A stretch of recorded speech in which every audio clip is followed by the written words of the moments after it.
배경 지식은 이제 깔고 가야 되는데, 첫 번째가 용존 산소량. 이제 용존 산소량은 시점으로 따지게 되면 과거 시점, 현재 시점, 미래 시점 중에서 현재 시점이라고 해. 현재 물속에 녹아 들어가 있는 산소량이 얼마만큼 되는지. 자, 그 다음에 생물학적 산소 요구량을 배웠는데, 생물학적 산소 요구량은 시점으로 따지게 되면 과거, 현재, 미래에서 미래 시점이라고 해. 그래서 물속에 살고 있는 생물이, 어떤 생물이? 이 생물은 무슨 세균이야, 이거? 호기성 세균이에요, 그지? 호기성 세균이 물속에 녹아 들어가 있는 유기물을 분해시키는데 그만큼 뭘 요구할 거란 얘기야? 산소를 요구할 거라고. 얼마만큼의 산소를 요구할 건지. 그래서 물속에 유기물이 많이 들어가면 많이 들어갈수록 호기성 세균은 그 유기물을 많이 분해를 시키기 위해서 산소를 그만큼 많이 요구를 하겠지. 그래서 이 BOD 또는 생물학적 산소 요구량은 물속에 들어가 있는 무슨 양으로 해석해도 상관없다. 유기물 양으로 해석해도 큰 상관이 없다고 해? 됐지? 앞으로 이 정도의 산소를 소비시킬 것이다. 이제 그런 뜻이 되는 거니까. 그래서 이에 대한 내용도 이제 빠르게 다시 한번 설명하게 되면 이 내용이 이제 현재 물이 있을 것이 있게. 됐지? 자, 물속에 호기성 세균이 존재를 하고 있겠지, 그지? 호기성 세균이 물속에 들어가 있는 유기물을 이용해서 살아가야 되겠지. 참고로 이때 호기성 세균이 이용하는 유기물의 종류는 분명히 얘가 생태계 파트에서 분해자에 속하기 때문에 이때 유기물은 사체라든지 그 다음에 배설물 속에 들어간 유기물이라고 그러지. 또는 문제에서는 이거를 뭐라 나올 수도 있냐면 생활화수다 이렇게 나올 수도 있고, 됐지? 등등등으로 쓰이겠지, 그지? 됐지? 어쨌든 이 속에 들어간 유기물들을 얘가 이용을 하겠지, 그지? 이용을 할 때 현재 물 속에 녹아있는 뭘 이용할 거란 얘기야? 산소를 이용할 거란 얘기죠. 그래서 유기물을 끌어당겨가지고 산소와 함께 반응을 시켜가지고 이거를 분해를 시키는데 이 양이 많으면 많을수록 그만큼 소비시킬 산소량이 그만큼 많아질 거라고. 이해됐죠? 이게 생물학적 산소 요구량임이라고 해. 이해됐니? 됐지? 그럼 정확하게 따지게 되면 호기성 세균이 물속에 있는 유기물을 분해를 시키기 위해서 산소를 요구하는데 정확하게 며칠 동안 요구하는 양이야? 5일 동안 요구하는 양. 이거를 정확히 BOD라고 표현한다고 해? 이게? 어쨌든 그렇다는 얘기가 되는 거고. 자, 그 다음에 화학적 산소 요구량. 지금도 들어갈게. 생물학적 산소 요구량이나 화학적 산소 요구량이나 서로 의미하는 바는 똑같아. 의미하는 바는 똑같다고. 됐지? 자, 무슨 말이냐면 서로 그 내용을 한번 비교를 해볼게. 자, 물이 있고 이 물 속에 유기물이 있어. 자, 그 다음에 이 유기물이 물 속에 있는 뭐와 반응을 시킬 거냐면 산소랑 반응을 시킬 거야. 됐지? 자, 유기물을 산소와 반응을 시키는데 우리는 생물학적 산소 요구량을 구할 때는 어떤 생물체를, 호기성 세균이라는 생물체를 이용해서 이 생물체 안에서 유기물이 들어가고 산소가 들어가게 되면 산소와 유기물이 이 안에서 반응을 하는 거지. 그렇지? 말 좀 해라. 왜? 자, 그 다음에 여기 같은 경우는 역시 유기물이 산소와 반응을 하는데 여기서는 이것과 이거를 반응을 시키는데 생물체를 이용했지만 여기서는 생물체를 이용하지 않을 거란 얘기야. 됐죠? 그래서 뭘 이용할 거냐면 화학물질을 이용할 거야. 화학물질. 그래서 여기다가 호기성 세균 대신에 뭘 집어넣어버려? 화학물질을 집어넣는다고 해. 그럼 이때 들어간 화학물질이 무슨 역할을 하냐면 물속에 있는 유기물하고 물속에 녹아있는 산소가 빠르게 뭐 할 수 있도록 반응할 수 있도록 이놈들이 뭐 해준다는 얘기야? 도와주는 역할을 한다고. 이해됐어? 여기는 그냥 유기물과 산소가 반응하는데 생물체를 이용했고 여기는 그냥 뭘 이용했단 말이야? 화학물질 첨가했다고. 여기다 화학물질 첨가하게 되면 이 화학물질이 물속에 있는 유기물과 산소를 빠르게 뭐 할 수 있도록 반응할 수 있도록 도와준다고 해? 이해됐어? 이게? 자, 그러면 어찌됐든 그러면 여기서 유기물 양이 많으면 많을수록 그 결과 반응에 참여하는 산소량도 뭐 해지겠니? 많아지겠지. 뭐 당연한 거죠, 그지? 그죠? 자, 이때 화학물질은 도대체 어떤 화학물질이냐? 정확하게 따지게 되면 유기물 입장에서 한번 생각해 볼게. 유기물 입장에서는 A의 도움을 받아가지고 물속에 있는 산소와 반응을 하는 거지, 그지? 그지? 그럼 유기물은 산소와 반응을 하기 때문에 유기물 입장에서는 산화 되는 거야? 환원 되는 거야? 산화 되는 거지, 그지? 산화 뜻을 또 아직까지 잘 모르더라고. 이게 그렇게 헷갈린가 봐. 산화, 환원. 산화 뜻은 뭐야? 세 가지 의미가 있지. 첫 번째 뭐? 산소와 반응하는 거. 또는 뭐 결합하는 거. 그 다음 두 번째. 뭐가? 수소가 뭐 하는 거? 분해되는 과정. 그 다음 또 뭐가 분해되는 과정? 전자가 분해되는 과정. 이거를 산화라 그러고 산호는 이것에 반대가 되는 거라고. 그럼 유기물 입장에서는 산소와 반응을 하는 거기 때문에 A는 뭐 되는 거야? 산화 되는 거지. 그 화학물질은 뭐의 산화를 도와주는 거야? 유기물의 산화를 도와주잖아. A가 산소와 빠르게 반응할 수 있도록 도와줘. 그럼 이 화학물질은 유기물과 산소와의 반응 속도를 빠르게 해주는 물질이지. 너희들이 배웠던 두 가지 음절로 얘기하게 되면 뭐 촉매와 비슷하다고 이놈이. 그죠? 그럼 촉매 중에서도 유기물과 산소를 빠르게 반응을 시켜. 그래서 화학물질이 유기물의 산화를 도와주는 거지. 그죠? 그래서 산화를 도와주는 물질을 우리가 무슨 제라 그래? 산화제라 그러지. 산화제. 산화를 도와준다고. 그래서 산화제를 한다고. 이놈이 이것의 산화를 도와준다고. 됐지? 자, 그 다음에 일정 시간이 흘렀어요. 일정 시간이 흐르게 되면 유기물이 빠르게 산소와 반응을 할 것이고, 그러면 그만큼 이 속에 녹아 들어가 있는 뭐가 줄어 있겠어? 산소가 줄어 있겠지? 이때 줄어드는 산소량은 결국 뭐와 반응한 거야? 유기물과 반응한 산소량이 되겠지? 이해되냐? 이 값이 바로 무슨적 산소 요구량이야? 화학적 산소 요구량이라고. 이해했지? 이 유기물과 반응에 참여한 산소의 양.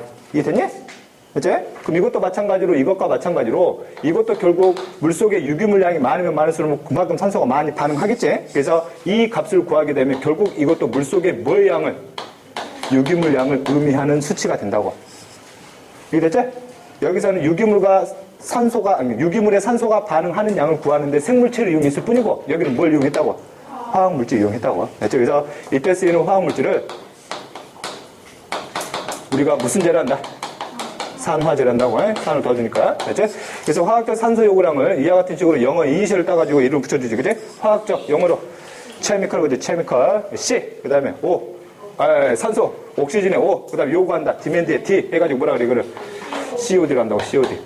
그럼 COD나 BOD나 결국에는 의미하는 바는 서로 뭐하다는 얘기야? 똑같다는 얘기지. 단 이때 요구하는 산소량을 생물체인 호기성 세균을 이용했냐? 아니면 산화제를 이용했냐? 이 차일 뿐이라고. 이해되지? 자, 그래가지고 이제 문제가 나온단 말이야. 어떻게 나오냐면, 그래프가 딱 주어진다, 이렇게. 그래서 물이 흘러가는 거리를 할게. 물이 흐르는 거리. 이렇게 가면 이쪽으로 이제 물이 흘러가고 있다는 얘기야. 자, 그 다음에 여기 수치를, 어떤 수치를 표현하냐면, BOD를 수치할까, BOD. 됐지? 이것에 대한 실제 하천을 그려보게 되면 이게 하천이 될 것이고, 이 하천에서 물이 흘러가는데, 물이 어느 쪽으로? 이쪽으로 지금 흘러가고 있다는 뜻이 되겠지, 그지? 자, 그래가지고 내가 이 지점에다가 뭘 투입을 시켰어? 유기물을 투입시켰다고? 그러면 최초에는 이 전까지는 유기물이 들어오지 않았기 때문에 BOD 값도 굉장히 그 값이 뭐 할 거란 얘기야? 낮을 거란 얘기지. 그런데 유기물이 들어오는 순간 BOD 값이 뭐 한다고? 상승한다고. 됐지? 왜? 이거는 분명히 우리가 무슨 양으로 해석한다고 그랬어? 유기물 양으로 해석한다고. 더 정확하게 얘기하게 되면 이 유기물을 분해시키기 위해서 앞으로 얼마만큼의 산소를 더 소비시킬 거야? 이만큼의 산소를 더 소비시킬 거라고. 이해됐지? 이렇게. 자, 그런 다음에 유기물이 이제 점점 이렇게 이동하다 보면 이 속에 서식하고 있는 호기성 세균이 유기물을 분해하니까 유기물량이 점점 뭐 한다는 얘기야? 줄어들지? 그만큼 뭐가 감소해? BOD가 감소하겠지? 이해됐지? 이렇게. 자, 그래가지고 이제 물어보는 거야. 이 지점을 A, 그 다음에 이 지점을 B, 그 다음에 이 지점을 C를 할게. 이해됐지? 그럼 A, B, C 구간 중에서 유기물량이 가장 많은 지점은 어디야? B가 되겠지, B. 그 다음은 C, 그 다음은 A가 되겠지. 그래놓고 물어본다는 얘기지. 갑자기 이렇게 비워져 놓고 A, B, C 지역 중에서 COD가 가장 높은 지역은 어디 그래? B라고 해. COD나 BOD를 의미하는 바가 똑같단 말이야. 이해됐어? 그래? 자, 그 다음에 이 그래프에다가, 지난 것 같은데 이거? 이 그래프에다가 동시에 Y축을 D호로 동시에 표현해버릴게. 그러면 이 전까지는 현재 물속에 녹아있는 산소량이 굉장히 뭐에다 가정을 할 거야? 많다라 가정할 거야, 이렇게. 굉장히 많이 있어, 이렇게. 됐지? 자, 그 다음에 유기물이 들어오는 순간부터 호기성 세균이 유기물을 분해하기 위해서 물속에는 뭘 이용을 해? 산소를 이용하니까 물속에 산소값이 뭐해지기 시작한다는 얘기야? 감소하기 시작을 한다고. 이게 됐지? 이렇게. 그래서 지난 시간에 배운 내용을 같이 연결시켜가지고 COD가 접목시켰을 때 BOD 값을 곧 무슨 값을 해석해도 상관없다고. COD 값으로 해석해도 상관없다고. 이게 됐지? 네. 어쨌든 뭐 이게 화학적 산소 요구량에 대한 대표적 내용이고, 자, 그 다음에 이와 관련된 문제를 빠르게 풀어볼게. 미래로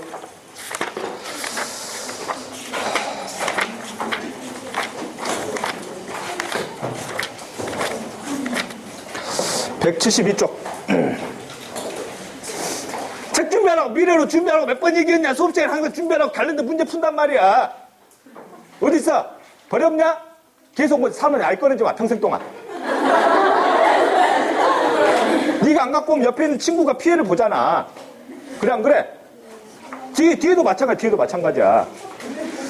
자, 172쪽 3번이야. 172쪽 3번. 분명히 과제 내줬어. 미래로 주마다 10페이지씩 풀라고. 그 스스로 머리 쓰면서 풀어야지. 아니면 절대 실력이 늘어나지 않아. 기출문제 풀면서 이거 맞춰야지라고 생각하는 게 아니라 틀리면 내가 어떤 개념이 부족한 건지를 스스로 빨리빨리 분석하라는 얘기야. 되지? 자, 그래서 172쪽 3번. 그리고 자신이 풀지 않는 상태에서 내가 풀어줘봐야 별로 의미 없어. 자기게 안 된단 말이야. 그렇지? 자, 3번 볼게. 자, 그림은 어떤 하천의 네 지역, 가에서 라에서 BOD를 수년간 측정한 것이다. 지금 BOD를 측정한 거야. 그렇지? 자, 그래서 연도별로, X축이 연도이지? 2000년도, 2001년도, 2000년도, 2003년도, 2004년도, 2005년도, 2000년도를 봐봐. 2000년도. 2000년도에서 전체 몇 개 지역의 BOD를 측정해봤어? 네 지역, 가나, 다, 라 지역의 BOD를 측정해봤더니 어느 지역의 BOD가 굉장히 높았어? 가 지역의 BOD가 굉장히 높았지? 그럼 2000년도에는 유기물량이 가장 많은 지역이 어디란 얘기야? 가가 된다고, 가. 그래, 가장 낮은 지역은 라가 되겠지? 자, 그래놓고 문제 풀게. 1번. 용존 산소량이 가장 높았던 해는 2000년도이다. 용존 산소량. 현재 그래프에는 뭘 줬어? BOD를 줬지? 근데 갑자기 뭘 물어보고 있니? 용존 산소량 물어보고 있지? 그러면 BOD 가지고 뭘 예측하라는 얘기야? 용존 산소량을 예측하라는 얘기가 되겠지, 그지? 그지? 그럼 BOD란 뜻은 호기성 세균이 앞으로 물속에는 뭘 많이 소비시킬 거야? 산소를 소비시키는 양이지. 그러면 2000년도만 비교하게 되면 가나 다 라 지역 중에서 BOD가 가장 높은 지역 어디기 때문에? 가이기 때문에 가나 다 라 중에서 앞으로 DO 값이 가장 낮아질 확률이 높은 지역이 어디라는 얘기야? 가 지역이 되지, 가. 이해됐냐? 이렇게 해석하라고. 근데 보기 1번에서는 연도별로 물어봤죠. 연도별로. 그러면 2000년도에 가나 다라 지역을 전부 다 합치라는 얘기야. BOD를. 이걸 다 합쳤을 때. 그 다음에 2001년도에 가나 다라 지역의 BOD를 전체 합쳤을 때. 그 다음에 2002년도에 가나 다라 지역의 BOD를 전체 합쳤을 때. 그러면 전체 BOD 값이 가장 높은 해가 언제야? 2000년도지. 그지? 2000년도. 그래서 2000년도는 용존 산소량이 오히려 다른 해에 비해서 높은 게 아니라 뭐 해질 가능성이 커? 낮아질 가능성이 크다고. 그치? 자, 그 다음에 2번 볼게. 2000년에 COD 값. 여기 봐봐. 갑자기 BOD 줘놓고 뭘 물어보고 있어? COD 물어보고 있죠, 그치? 2000년에 COD 값은 라 지역이 가장 높게 나타날 것이다. 2000년도가 보란 얘기야. 그럼 COD를 결국 뭘로? BOD하고 똑같이 해석하면 되니까 가나 다라 지역 중에서 어디가 높겠어? 가가 높다고, 가가. 자, 그 다음에 3번. 측정 기간 중 유기물의 유입량이 가장 적었던 해. 아까도 얘기했지만 각 연도별로 가나 다라 지역의 BOD를 전체 더해가지고 비교하라는 얘기야. 더했을 때 가장 낮게 나온 해가 2003년도가 되겠지, 2003년도. 그래서 이게 정답이 되겠네. 그래서 4번. 가 지역에서 2003년에 DO 부족으로 물고기가 떼죽음을 당했을 가능성이 높다. 일단 무슨 지역만 보라는 얘기야? 가 지역만 보라는 얘기지. 그럼 가 지역을 연도별로 따지게 되면 BOD가 가장 높은 해가 2000년도지. 2000년도에 바로 DO가 굉장히 많이 떨어질 확률이 높기 때문에 2000년도에 물고기가 떼죽음 당할 확률이 높을 거라고. 그치? 자, 그 다음 그 밑에 5번. 부영양화로 녹조현상이 나타나는 가능성이 가장 높은 거. 부영양화는 이따 설명을 할 거야, 수업 시간에. 이게 되지? 그래서 문제 풀면 바로 풀리잖아. 이제 수업 시간 단거란 말이야, 수업 시간 단거라고.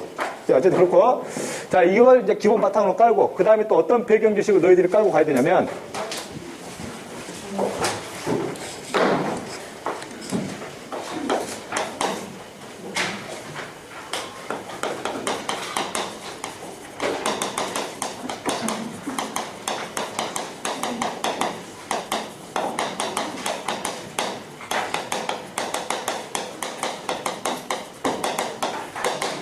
식물성 플랑크톤이 광합성한 결과물들 너희들이 이제 다 알고 있어야 되겠지? 물론 앞에 시간에 다 했던 내용이야. 그럼 식물성 플랑크톤은 생태계 파트에서 생산자 중에서 단세포성 조류지, 그지? 단세포성 조류.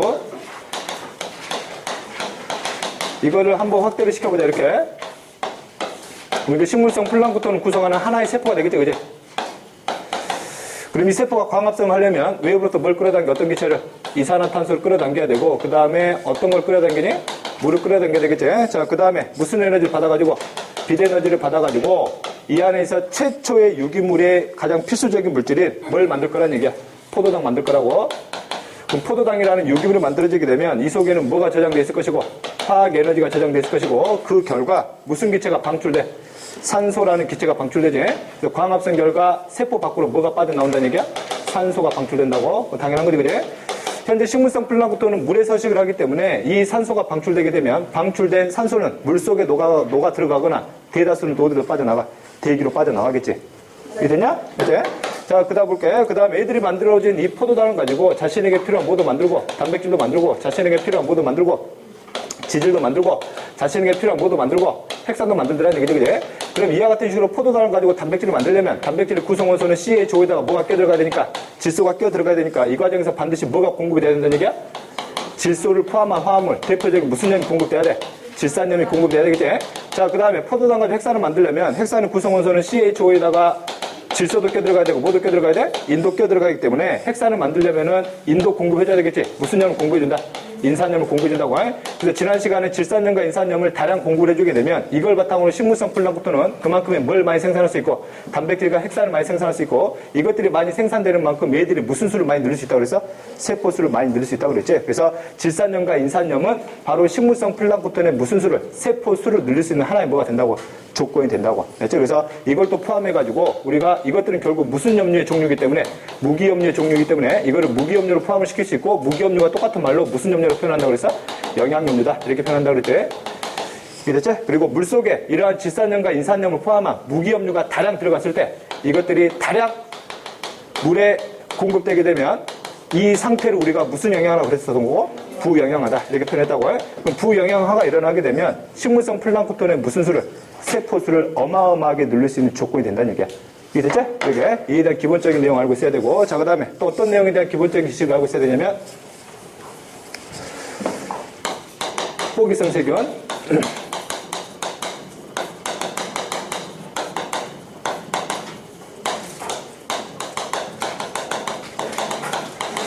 예를 들면 호기성 세균도 단세포지 그지? 그래서 호기성 세균 이렇게 이따 가정을 하자. 자, 호기성 세균이 살아가기 위해서 뭘 끌어당겨? 유기물을 끌어당기겠지, 그지? 그렇지? 이때 유기물의 종류는 이와 같이 탄수화물 종류일 수도 있고, 무슨 종류일 수도 있고, 단백질 종류일 수도 있고, 뭐일 수도 있고, 지질 종류일 수도 있고, 그 다음에 뭐일 수도 있어? 핵산 종류일 수 있어. 그렇지? 그럼 이 유기물 속에는 분명히 무슨 에너지가 꼭 저장됐을 거라는 얘기야. 화학 에너지를 반드시 저장됐겠지? 그럼 만약에 호기성 세균이 유기물 중에서 어떤 종류를 끌어당기다 가정하자. 탄수화물 종류를 끌어당기다 가정하자. 그럼 탄수화물을 구성하는 원소는 몇 종류밖에 없어? 세 종류밖에 없대. 그래서 탄수화물을 뭐와 함께 분해를 시켜버려? 산소와 함께 분해를 시켜버리지. 그러면 얘는 필요한 산소를 물로부터 다시 뭐야 되고 끌어당길 것이고 그러면 탄수화물이 산소에서 완전히 분해돼 버리지. 완전히 분해되게 되면 뭐가 발생해? 이산화탄소하고 그 다음에 물이 만들어지겠지. 그 다음에 이 안에 저장되는 뭘 꺼냈을 것이고 에너지를 꺼냈을 것이고 됐지? 그 다음에 얘들이 끌어당긴 유기물이 만약에 무슨 종류로 가정을 하자? 단백질 종류로 가정을 하자고. 그럼 단백질 역시 뭐와 반응시켜가지고 산소와 반응시켜가지고 완전히 분해를 시키게 되면 단백질의 구성원소도 C, H, O에다가 그 다음에 뭐가 껴들어가 있기 때문에 질소가 껴들어가 있기 때문에 일단은 CHO로 구성이 됐기 때문에 애들이 완전 분해될 경우가 뭐 이산화탄소하고 물이 분해돼서 나올 것이고 그 다음에 질소가 포함된 무슨 화합물이 나올 것이다. 질소 화합물이 나오겠지. 이때 방출되는 질소 화합물은 대표적인 애가 너희들 배설 파트에서 배웠듯이 암모니아일 수도 있고 그 다음에 우리가 배웠던 무슨 염일 수 있어? 질산염일 수 있다고 해. 이게 됐지? 유기물 속에 중간에 껴들어간 질산염이 다시 분해시켜 다시 꺼내져 나온 거야. 이게 됐지? 네? 자, 그 다음에 이놈들이 이제 지질은 어차피 탄수화물 결과물은 똑같기 때문에 지질을 빼고 이게 뭐라 가정하자? 핵산이라 가정하자. 핵산을 이와 같이 산소와 함께 완전히 분해시켜보다 가정할게. 그럼 핵산 같은 경우도 일단은 C, H, O가 껴들어가 있고 그 다음에 뭐가 껴들어가 있어? 질소하고 인이 껴들어가 있지. 그러면 핵산은 산소와 함께 완전히 분해를 시키게 되면 역시 공통적으로 뭐 이산화탄소하고 물이 방출될 것이고 그 다음에 질소가 포함된 무슨 화합물? 질소 화합물도 나올 것이고 그 다음에 뭐가 포함돼? 인이 포함된 무슨 화합물도 나올 거란 얘기야.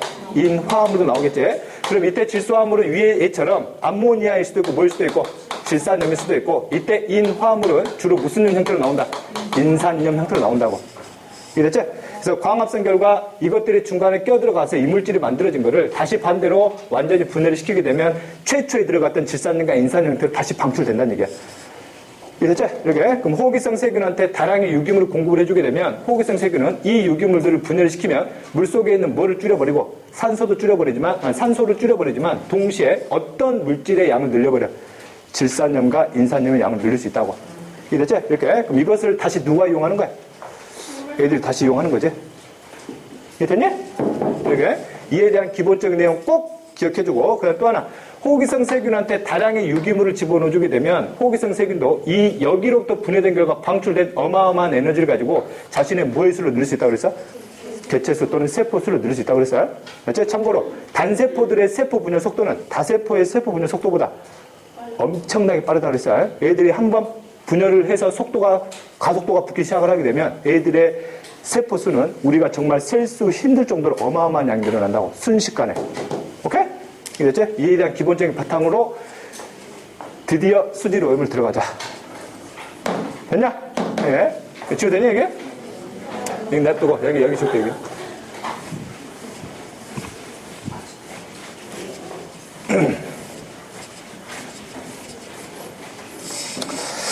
자, 수질오염, 물이 오염됐다는 뜻이지? 물이 오염됐다는 뜻. 그럼 너희들이 얘기하는 물이 오염됐다라는 의미를 또 정확하게 이해를 하고 있어야 돼. 물이 오염됐다라는 의미를.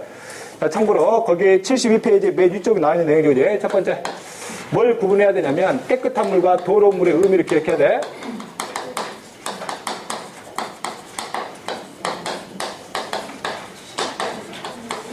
이때 더러운 물이 바로 뭐 된 물이야? 오염된 물이지, 그지? 이 오염이라는 의미를 너희들이 평소에 알고 있는 오염하고는 전혀 별개로 생각해야 된다고. 이해됐지? 이렇게. 깨끗한 물, 더러운 물이 뭐니 그러면 너희들이 무슨 착각을 하냐면 인간을 기준으로 생각을 하더라고. 깨끗한 물은 마실 수 있는 거, 더러운 물은 마실 수 없는 거. 그런 의미가 아니야. 우리 인간 기준으로 하는 게 아니라고. 그렇지? 이 기준은 철저하게 이 물 속에 살고 있는 수중 생물을 기준으로 하는 거야. 수중 생물. 이 물 속에 살고 있는 수중 생물이 살기에 적합한 물을 뭐라 그러고? 깨끗한 물이라 그래. 우리 인간이 아니라고. 우리 인간이 이 물 속에 사는 게 아니기 때문에. 그죠? 자, 그 다음에 더러운 물은 무슨 생물이? 수중 생물이 살기에 뭐한 물? 부적합한 물.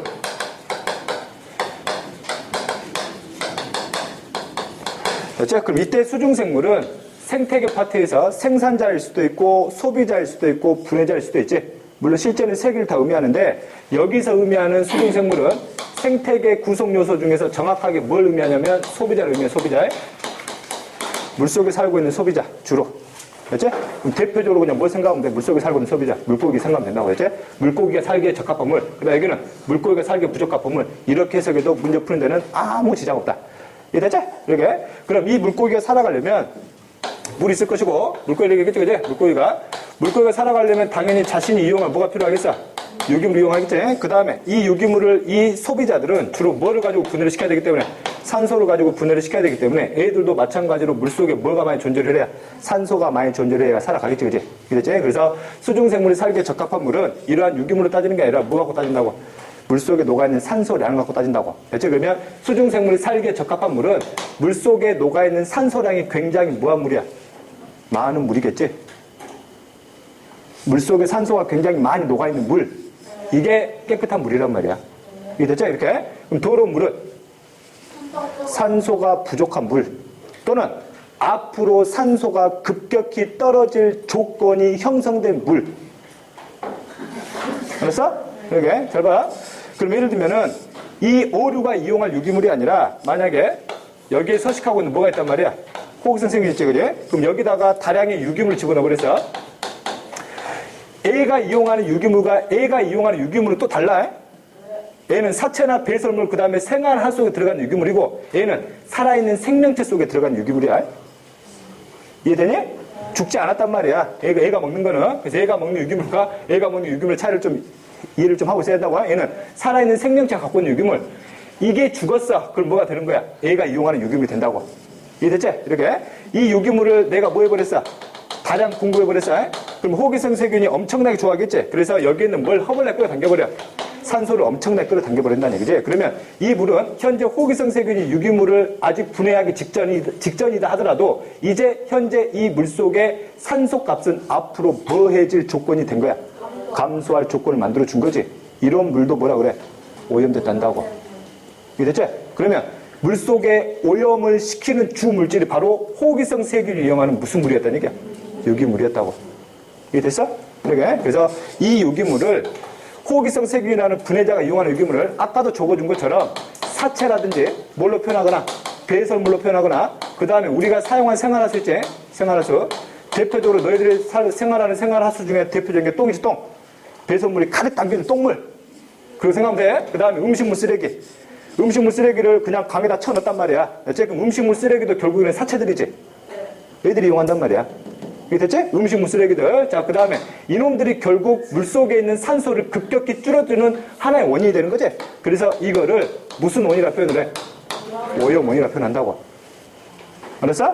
그래서 이 내용에서 오염원 나오게 되면 그냥 누가 이용하는, 호기성 세균이 이용하는 무슨 물이네? 유기물이네 생각하면 된다고. 이게 됐지? 이렇게. 그래서 더러운 물을 정확하게 얘기하는 게, 일단 깨끗한 물을 정확하게 정의할 때는 현재 물속에 산소가 뭐한 거? 높은 물. 그 다음에 더러운 물 같은 경우는 첫 번째, DO가 뭐한 물이거나 낮은 물이거나 앞으로 DO가 떨어질 확률이, DO가 떨어질 조건이 만들어진 물. 즉, 뭐가 높은 물? BOD가 높은 물. 이제 좀 감이 좀 잡히지, 이제? 이해됐어? 이거 정확히 이해하고. 자, 그 다음에 이걸 기본 바탕으로 해가지고 거기에 나와 있는 하천의 자정작용이 들어간다. 하천의 자정작용. 별표를 4점을 쳐놔요, 하천 자정작용. 어려운 내용이 아닌데 이걸 막 어려워하더라고. 이거 치워되지? 이거 치워되니?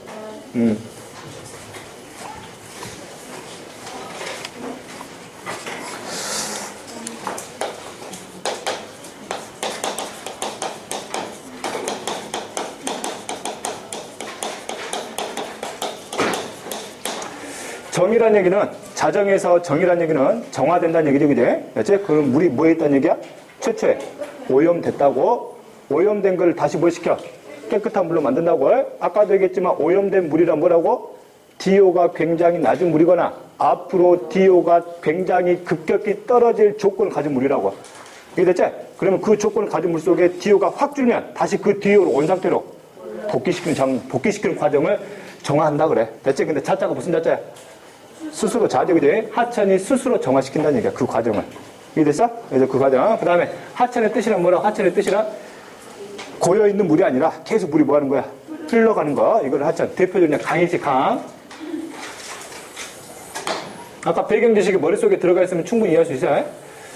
이렇게 하천이 있어, 하천. 하천에서 물이 막 흘러가겠죠, 그지? 이 과정을 어디서 바라본 거야? 위에서 바라본 거야. 헬기 타고 위에서 바라본 거란 말이야. 이렇게 설명해줘도 이해하더라고. 그 다음에 여기서 물이 흘러가는 방향은 어느 방향? 이 방향으로 물이 흘러가고 있어.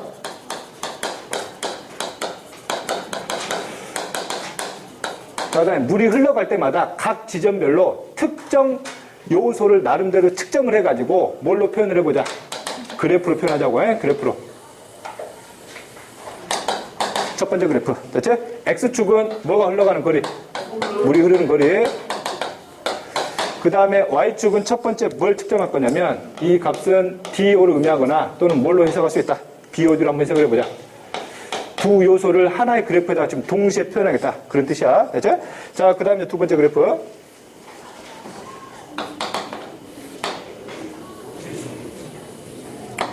역시 X축은 똑같아. 물이 흐르는 거리에. 그 다음에 두 번째는 어떤 내용을 각 부분별로 측정을 할 거냐면 현재 이 속에 살고 있는 미생물들 중에서 세균 중에서 무슨 성 세균? 호기성 세균의 개체 수를 재볼 거야. 호기성 세균은 단세포이기 때문에 세포 하나가 개체 하나가 되는 거야. 오케이? 이제, 자, 그 다음에 세 번째 그래프. 자, 세 번째 그래프는 어떤 내용에 대한 그래프냐면 물속에 녹아있는 무기염료야. 무기염료야. 이해됐지? 여기서 얘기하는 무기염료는 구체적으로 무슨 염? 질산염이나 무슨 염? 인산염의 양을 주로 의미하는 거야. 됐지? 그 다음에 이것들을 통틀어가지고 무슨 염료다 표현할 수도 있고 영양염료다 이렇게 표현할 수도 있고 똑같은 말이 되겠지, 그지? 됐지? 자, 그 다음에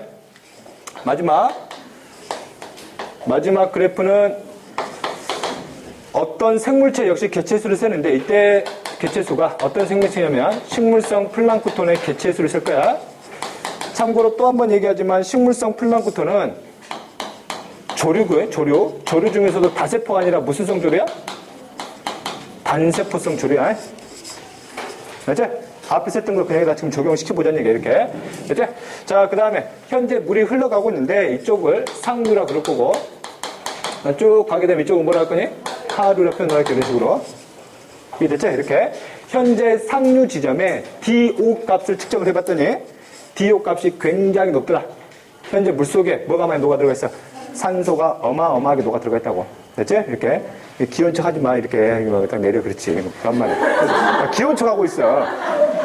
자, 그 다음에 상류 지점에 BOD를 측정해봤어. BOD를 측정해봤더니 BOD 값이 굉장히 뭐하더라?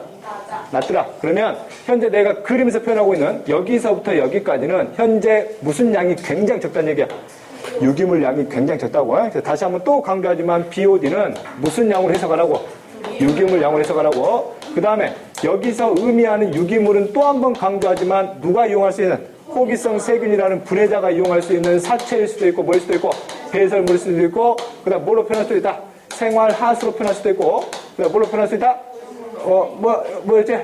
오염원 이렇게 표현할 수 있다 그랬지 이런 식으로 이해됐지? 그래? 자 그러면 이 값이 낮다는 얘기는 이런 물질들의 양이 적다는 얘기고 즉 호기성 세균이 이용할 수 있는 유기물량이 적기 때문에 호기성 세균은 그만큼 에너지를 많이 뽑아내지 못하겠지. 그러니까 애들의 개체수는 늘어날 수가 없지. 그래서 아주 소량만 존재를 한다고. 이해됐지? 이렇게? 자 그 다음에 호기성 세균이 유기물이 적은 상황에서 유기물을 나름대로 분해를 시키긴 하겠지만 유기물의 호기성 세균에서 분해된 결과 무슨 염이 만들어져? 질산염하고 인산염이 방출되겠지? 그럼 물속에서 질산염과 인산염의 양도 많겠니? 적겠니? 적겠지? 애가 이것을 많이 분해를 시키지 못하니까 이거 양도 당연히 적을 수밖에 없다고. 노란색으로 표현할게. 됐지? 자, 그 다음에 이러한 질산염이나 인산염을 이용해야 할 뭐가? 식물성 플랑크톤이 이게 양이 많지가 않기 때문에 애들의 개체수도 역시 여기서는 많을 수가 없겠지? 그래서 식물성 플랑크톤을 녹색으로 한번 표현해볼게. 당연한 거지, 그지?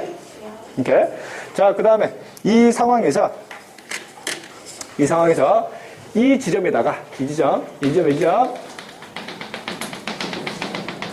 이 지점에다가 뭘 집어넣어버렸다. 오염물 또는 유기물을 유입시켰어. 갈색이지, 갈색. 쉽게 얘기하면 똥물 집어넣었어, 똥물. 재밌겠지, 그지? 한 달 동안 모아둔 똥을 아파트 전체 사는 사람들의 재밌겠지, 그지? 여기다 쏟아 두는 게 뭐야? 너도 뭐 그런 거 좋아하니, 막?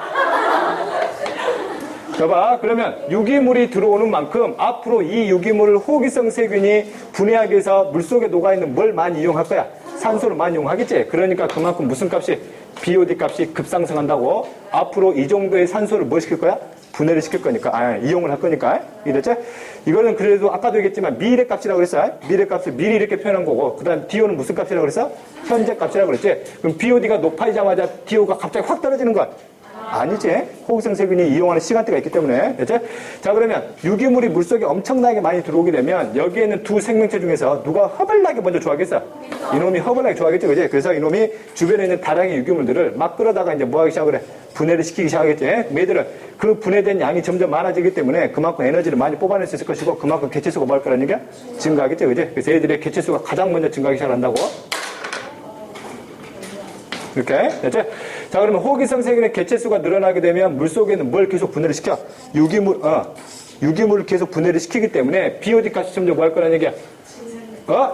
왜 증가에 감소하지? 이거를 분해를 시키는데. 됐지? 그 다음에 이거를 분해시키는데 호기성 세균이 물속에는 뭘 이용하기 때문에? 산소를 이용하기 때문에 DO 값도 서서히 뭐 하기 시작을 해? 감소하기 시작을 하겠지, 그지? 됐지? 자, 그 다음에 호기성 세균이 유기물을 분해하는 만큼 그 결과 물속에 뭐의 양이 증가할 거라는 얘기야? 질산염과 인산염의 양이 증가하겠지? 그럼 질산염과 인산염의 양이 이렇게 뭐 하기 시작을 해? 증가하기 시작한다고 해? 시점 잘 봐. 호기성 세균의 개체수가 먼저 증가한 다음에 그 다음에 뭐의 양이 증가하는 거야? 무기염류량이 증가하는 거야. 이해됐지? 이렇게.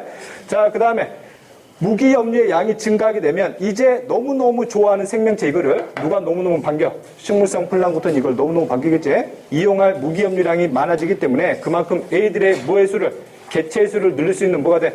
조건이 만들어지면서 애들의 뭐가? 개체수가 늘어나기 시작을 하겠지? 그럼 식물성 플랑크톤의 개체수가 늘어나면 늘어날수록 애들의 무슨성 활동이 많이 활발해져? 광합성 활동이 많이 활발해지겠지? 그럼 그만큼 애들이 무슨 개체를 또 많이 방출시키겠어? 산소를 그만큼 많이 방출시키겠지? 그렇지? 그 다음 다시 위로 갈게.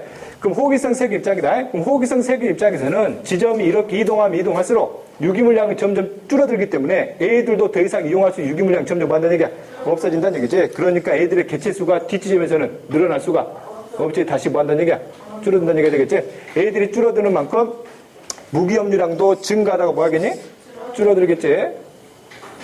그 다음에 무기염류량이 증가하다가 감소하니까 결국 식물성 플랑크톤도 이걸 이용할 수 있는 양이 점점 뭐해?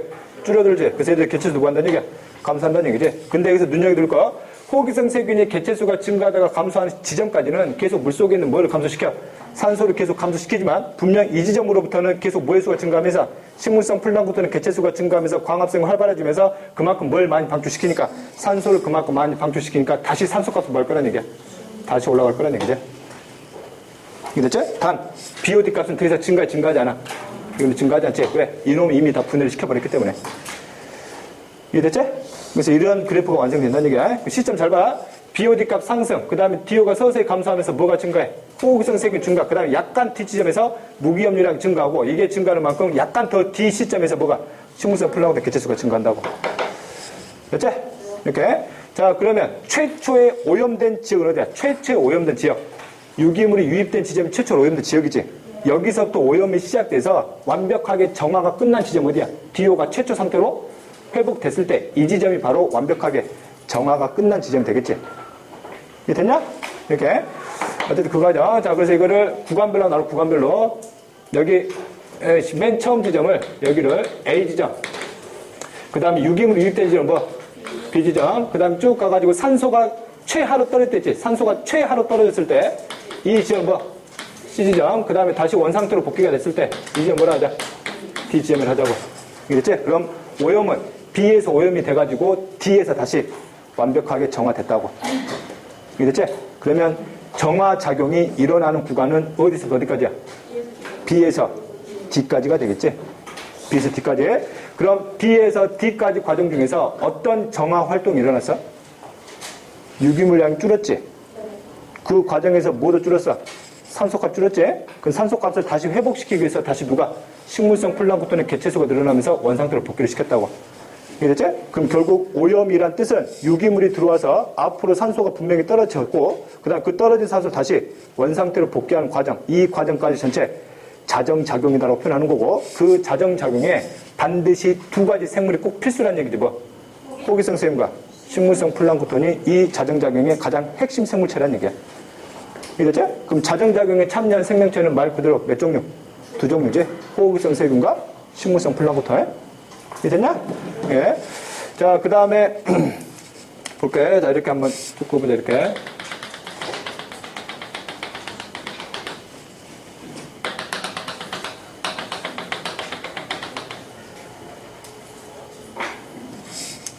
야, 그래프를 약간 뒤로 또 당길게. 미안하다.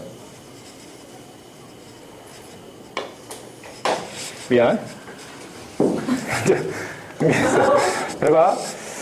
유기물이 유입된 지점, 이거 안 줘주고, 뭐 갖고 판단해? BOD가 급격히 상승하니, 그지? 그럼 A, B, C, D 중에서 COD가 가장 높은 지점. COD가 가장 높은 지점. B란 말이야, B. 오케이? 그지? 그 다음에 자정작용이 활발하게 일어나는 구간은 어디서부터? B에서부터 D까지. 그지? 자, 그 다음에 물어보는 거야, 이제. 그럼 B에서 D는 분명히 자정작용이 일어나고 있고, 이 자정작용에 관여하는 생명체가 첫 번째 뭐? 호기성 세균, 두 번째, 식물성 플랑크톤이야. 그래가지고 물어보는 거. 호기성 세균에 의해서 활발하게 자정작용이 일어나는 구간이 어디니 그러면 호기성 세균의 개체수가 많은 이 구간이 되겠지.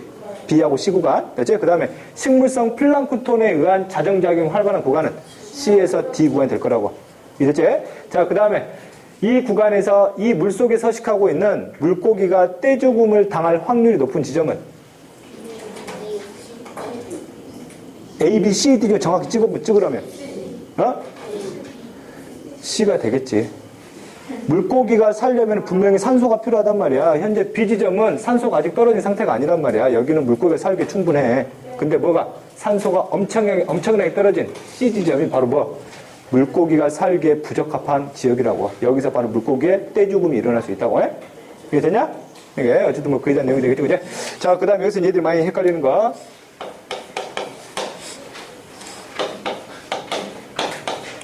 이걸 많이 헷갈리더라고. DO와 BOD는 서로 반비례 관계이다. 맞아, 틀려? 틀리지? 마치 그럴 것처럼 생각하던 애들이 뭘 보냐면 여기를 보더라고. 여기 보더라고. 여기는 감소, 여기는 증가잖아요. 그래서 반비례의 뜻은 하나가 증가하면 하나가 감소하는 걸 반비례를 하잖아요. 여기 반비례인데 그러더라고. 아니지, 왜? 같이 감소하는 구간도 있단 말이야. 오케이? 그렇지? 그래서 이 관계는 절대 무슨 관계 아니야. 반비례가 절대 아니라 이거야. 이거 엄청 강조해, 이거. 반비례. 절대 아니야, 이거. 절대 아니라 뜻이야. 이거 엄청 틀리더라고, 이거를. 이해됐지? 이렇게. 자, 그 다음에 이 과정을 가지고 이제 물어본 것 중에 하나가 상류 지점과 하류 지점에서 식수로 적합한 물 어디 겠냐? 식수로 적합한 물. 잘 봐. 이때 식수는 누가 먹는 거야? 인간이 먹는 거야. 인간이 먹기에 적당한 물이 상류 쪽이겠니? 하류 쪽이니 물어봐. 그럼 애들이 무슨 착각하는지 알아? 식수니까 물속에 산소가 많이 있는 거는 우리가 다 먹을 수 있는지 알더라고. 그게 아니란 말이야. 식수는 물속에 최대한 불순물이 뭐 해야 돼? 적어야 돼. 그러면 상류 지점과 하류 지점 중에서 불순물이 많은 지점이 어디겠니? 하류겠지. 왜? 중간에 막 흙 같은 게 계속 막 물이 이동한 흙 같은 게 계속 들어온단 말이야. 식수로 적당한 거는 얘가 적당하단 말이야. 식수로 적당한 거는 수중생물이 살기에 적합한 지점은 A 지점이 될 수도 있고 대구가 될 수도 있고 여기다 될 수도 둘 다 살기는 적합해. 근데 식수를 사용하기에는 상류 지점이 우리가 식수를 사용하기에 가장 적합하다는 얘기야. 기준을 뭘로 삼느냐? 이해됐냐? 이제 관련된 문제를 굉장히 빠르게 풀어볼게. 자, 미래로 빨리 보자. 고청출해, 고청출. 빨리 빼, 빨리. 173쪽 7번. 173쪽 7번. 자, 거기 보면 방금 그렸던 그래프가 있지, 그지? 방금 그렸던 그래프. BOD, DO, 그 다음에 질산, 인산염, 그 다음에 세균 저로 나와있어요. 잘 봐. 여기서 세균만 나왔지? 그럼 이 세균은 정확히 무슨 세균이라고 찝어야 돼? 호기성 세균. 조류 나왔지? 이때 조류는 다세포성 조류가 아니라 단세포성 조류야. 됐지? 빨리 풀게. 1번. 자료에 제시된 세균은 호기성 세균 맞고, 질산염과 인산염의 농도는 뭐 때문이야? 세균 때문이지. 애들이 유기물을 분해한 결과물이니까. 자, 그 다음에 하천에 다량의 유기물이 흘러든 곳은 당연히 어디냐면 A, B, C, D 중에서 A. 그 다음에 조류의 증가는 바로 뭐가 증가했기 때문에? 영양염 또는 무기염류 양이 증가했기 때문에 조류 양이 증가한 거 아니야. 그지? 자, 그 다음에 BOD가 높은 A에서 B 구간에서 물고기의 떼죽음이 일어난다. 물고기의 떼죽음은 정확히 뭐와 관련돼 있어? DO. DO가 가장 낮아지면 어디가 되겠어? C가 되겠지, C. 됐지?